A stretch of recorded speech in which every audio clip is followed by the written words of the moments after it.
ఓం సాయిరామ్. శ్రీ సచ్చిదానంద సమర్థ సద్గురు సాయినాథ్ మహారాజుకి జై. మన సాయి కుటుంబ సభ్యులందరికీ నమస్కారం అండి. ఎలా ఉన్నారు? ఏం చేస్తున్నారు? మీ అందరూ కూడా సంతోషంగా, క్షేమంగా, ఆరోగ్యంగా ఉండాలని, సాయినాథుని యొక్క ఆశీస్సులు మనపై ఎప్పుడూ ఉండాలని మనస్ఫూర్తిగా ఆ సాయిని వేడుకుంటూ ఈరోజు వీడియోని మొదలు పెడుతున్నాను. ఇక ఈరోజు వీడియోలో బాబాగారి సందేశం ఏమిటి అంటే, ఇప్పుడు నువ్వు ఉన్నటువంటి పరిస్థితికి ఈ బాబా మాట నీకు చాలా అవసరం. కాబట్టి ఒక్క నిమిషం ఈ సాయి మాటను ఆలకించు. మరుక్షణం వచ్చేటటువంటి మార్పును నువ్వు తప్పకుండా తెలుసుకుంటావు అని బాబాగారు అంటున్నారు. మరి ఈ సందేశంలో ఉన్నటువంటి పరమార్థం ఏమిటో తప్పకుండా తెలుసుకుందామండి. అంతకన్నా ముందు మన ఛానల్ ఎవరైనా కొత్తగా చూస్తున్నట్లయితే ఛానల్ని సబ్స్క్రైబ్ చేసుకొని, మీకు కనుక వీడియో నచ్చినట్లయితే లైక్ చేసి సపోర్ట్ చేయండి ఫ్రెండ్స్. ఇక బాబాగారి సందేశం గురించి తెలుసుకుందాం. ఇప్పుడు నువ్వు ఉన్నటువంటి అతి దీనాతి దీనమైనటువంటి ఈ పరిస్థితికి ఈ బాబా మాటలు నీకు చాలా అవసరం. కొండంత ధైర్యాన్నిచ్చి నా మాటలు నిన్ను తప్పకుండా ధైర్యాన్ని కల్పించే విధంగా ఉండబోతున్నాయి. కాబట్టి ఈ సాయి మాటలను పూర్తిగా ఆలకించు. మరుక్షణమే నీలో వచ్చేటటువంటి మార్పును నువ్వు తప్పకుండా చూడబోతున్నావు అంటున్నారు బాబాగారు. కల్మషమే లేనటువంటి నీ ప్రేమ, నీ ప్రతి ప్రార్థన నేను వింటూనే ఉంటున్నాను, ఆలకిస్తూనే ఉంటున్నాను. మరి వింటూ కూడా నాకెందుకు బాబా ఈ బాధలు? నేనేం చేశాను? అసలు ఏం పాపం చేశానని, ఎవరిని బాధ పెట్టానని, నేను పుట్టి ఈ భూమి మీదకి వచ్చినప్పటి నుండి సంతోషంగా ఎప్పుడైనా ఉన్నానా? ఎందుకు బాబా ప్రతి క్షణం ఇలా బాధ పైన బాధ నాకు కలిగిస్తూనే ఉంటున్నావు? నిజంగా నేను సంతోషంగా ఉన్న క్షణాలు చాలా తక్కువ. ఏ చిన్న కష్టం వచ్చినా అంతా నువ్వే ఉన్నావని, నాకొచ్చే కష్టం ముందు నీ రూపాన్ని చూసి నా బాధను నీతో చెప్పుకుంటూ ఉంటున్నాను. ఆ కష్టం నాకు నిజంగా చాలా చిన్నదిగానే కనిపిస్తుంది. కానీ నీ దగ్గర నేను ఏదైతే చెప్పుకుంటానో ఆ చెప్పినటువంటి క్షణమే నాకు కాస్త ధైర్యంగా ఉంటుంది బాబా.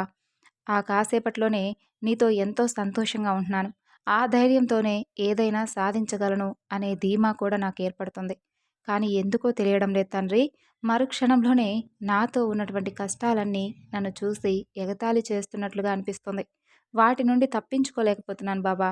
ఏం చేయను? నాకొచ్చిన కష్టాన్ని చూసి భయపడక తప్పడం లేదు.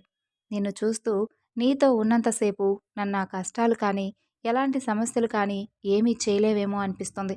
మరలా ఎందుకో తెలియడం లేదు. మరుక్షణమే ఒక పిరికి పందలా ఆ కష్టానికి లొంగిపోవాల్సినటువంటి అవసరం ఏర్పడుతుంది. ఎవరికైనా కానీ చెప్పుకొని వారికి కూడా భారం కాకూడదేమో అని అనిపిస్తుంది. ఆత్మీయుల దగ్గర చెప్తే వారి ముందు ఇంకా దీనమైనటువంటి పరిస్థితిని ఎదుర్కోవాలేమో అని భయంగా ఉంటుంది. వారితో నా కష్టాన్ని చెప్పుకునేటటువంటి అవకాశం నాకు లేదు. నా కష్టాన్ని చూసి జాలిపడేవారు కూడా లేరు. నన్ను చూసి నవ్వుకునేవారు కూడా ఉన్నారు.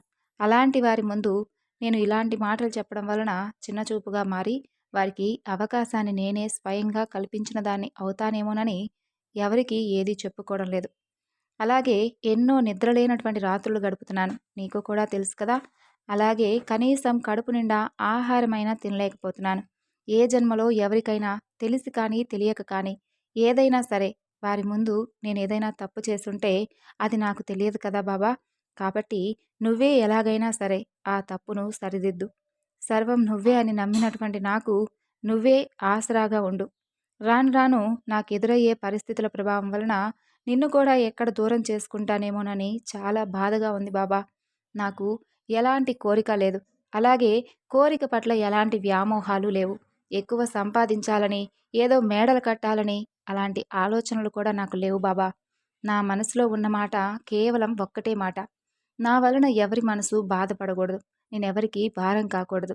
నా కష్టానికి తగినటువంటి విలువ, దానికి వచ్చే ధనం అంతే. అది చాలు బాబా. నాది చాలా చిన్న కుటుంబం కదా! ఉన్న దాంట్లోనే సంతోషంగా ఉంటున్నాను. తృప్తిగా ఉన్నన్ని రోజులు సంతోషంగా గడపాలి అనేదే నా ఈ చిన్న కోరిక. నా బిడ్డలను ఉన్నతమైనటువంటి స్థితిలో చూడాలి అనుకోవడం నా తప్ప? అదే కదా నాకున్నటువంటి గొప్ప లక్ష్యం. వారి కోసమే కదా తండ్రి ఎంతటి కష్టాన్నైనా సరే ఇష్టంగా ప్రతీదీ చేస్తున్నాను. కష్టం అంటూ ఎలా ఉంటుంది అనేది వారికి అర్థమయ్యే విధంగా అన్ని విధాలుగా తెలియజేస్తూ వస్తున్నాను. నాకు, నా భార్యకు వారిని చూసుకుంటూ, వారి అల్లరిని చూస్తూ ఉంటే మా కష్టాన్ని మేము మరిచిపోతున్నాం తండ్రి. ఈ చిన్న చిరుపేదవాడికి ఒక్కటే ఆశ. నాకంటూ సొంతంగా ఒకరిపై ఆధారపడకుండా ఏదైనా కానీ స్థిరంగా ఉండేటటువంటి ఉద్యోగమైనా, వ్యాపారమైనా, నేను చేయతగినటువంటి పనైనా నాకంటూ ఒక మంచి దారి చూపివు. ఇప్పటి వరకు నీ దయ వలన మాకు తిండికి కానీ, బట్టకు కానీ ఎలాంటి లోటు లేదు. మీరన్నది అక్షర సత్యం. నా భక్తులకు ఎల్లప్పుడైనా సరే, అన్న వస్త్రాలకు ఎలాంటి సమయమైనా సరే, ఎప్పుడూ కూడా వారికి దుర్భరమైనటువంటి జీవితాన్ని నేనివ్వను.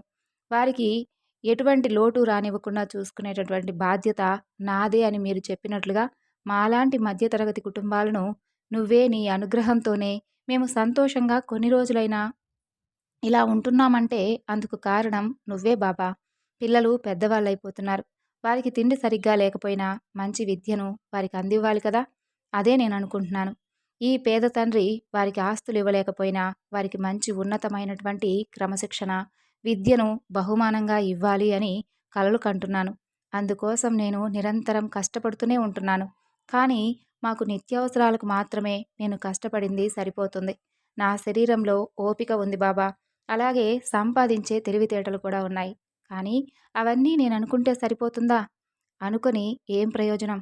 నీ అనుగ్రహం, నీ సహకారం కూడా నాకు తోడవ్వాలి కదా నాయనా! అప్పుడే కదా నేను ఎలాంటిదైనా సరే తప్పకుండా సాధించగలను అనే పట్టుదల నాలో ఎక్కువవుతుంది. మరి భక్తా, నీ మాటల గురించి అన్నీ విన్నాను. మరి నా మాట గురించి కూడా విను. నీ కష్టం ఏమీ వృధా కాదు. నిజమే, మధ్యతరగతి వారి కష్టాలు మాటల్లో చెప్పలేనివి.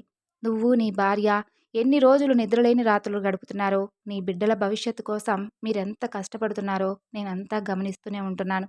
ఇప్పటి నుండే వారికి కష్టం విలువ అర్థమయ్యే విధంగా అన్ని విధాలుగా తెలియజేస్తూ చాలా మంచి పని చేస్తున్నారు మీ భార్యాభర్తలు.